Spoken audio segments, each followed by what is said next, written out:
Hello, dear brothers and sisters. Thank you for joining Mother and Refuge of the End Times. We would like to share with you an article published on June 22, 2022 by Mark Mallet of The Now Word, Reflections on Our Times with Mark Mallet. Mark is a Roman Catholic singer, songwriter, and missionary. He has performed and preached throughout North America and abroad. The messages posted on the Now Word website are the fruit of prayer and ministry. Any posting which contains element of private revelation have been subjected to the discernment of Mark's spiritual director. The article reads as follows: How to know when the warning is near. June 22, 2022 by Mark Mallet.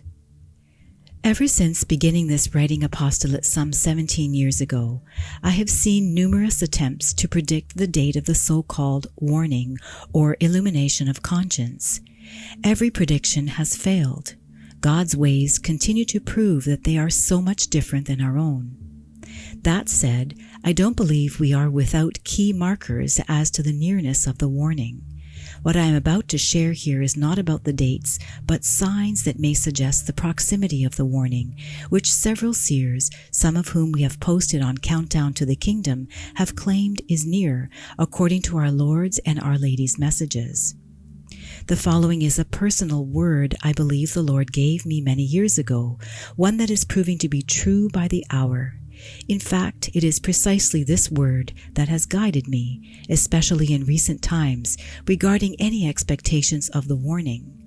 That is to say, I have not been expecting the illumination at all until very recent signs have emerged. The Great Storm, 7 Seals. Longtime readers have heard me share this before.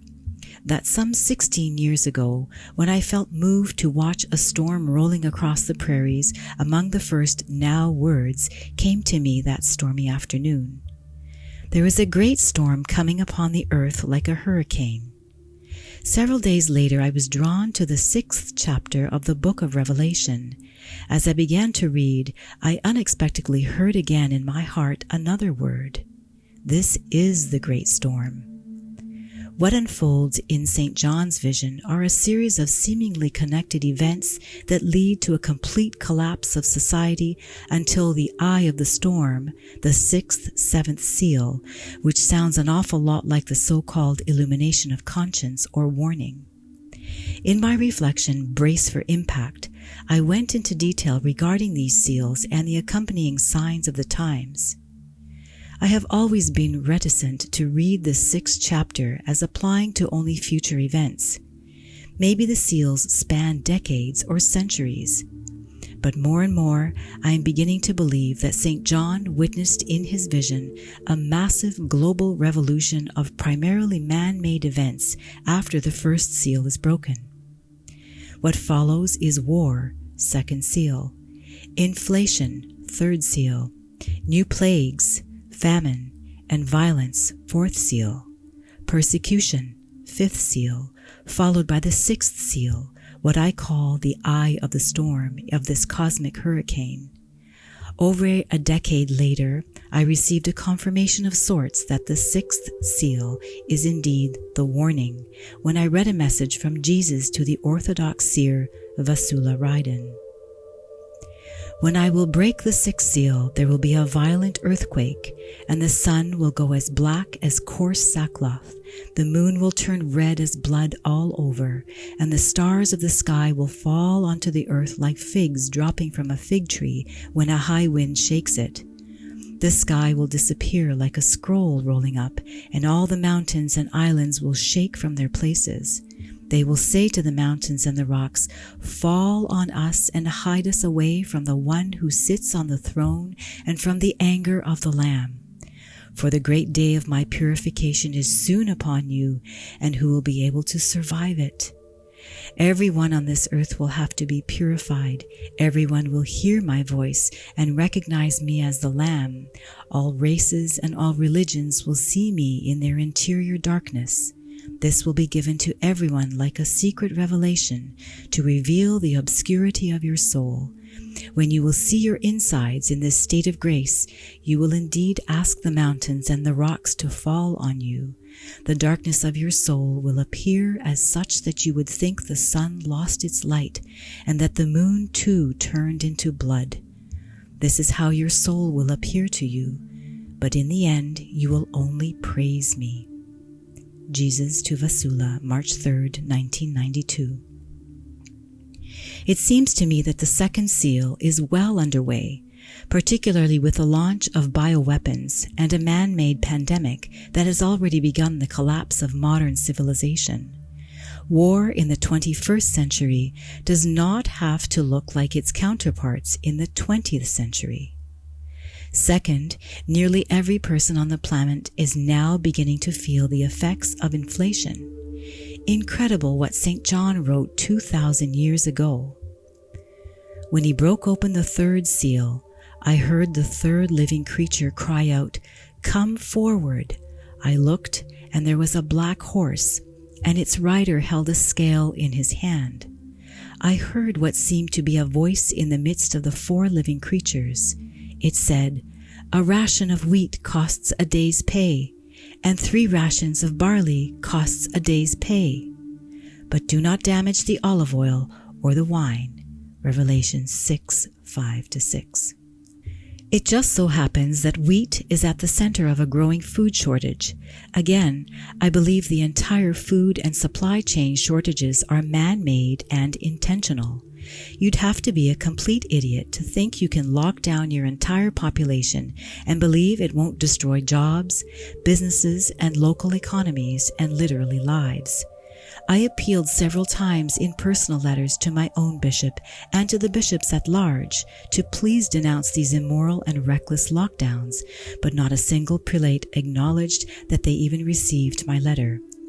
A new peer-reviewed study shows that as many as 911,026 additional deaths among children alone under 5 years old occurred by these destructive policies of Bill Gates, the World Health Organization, and those paid to do their bidding.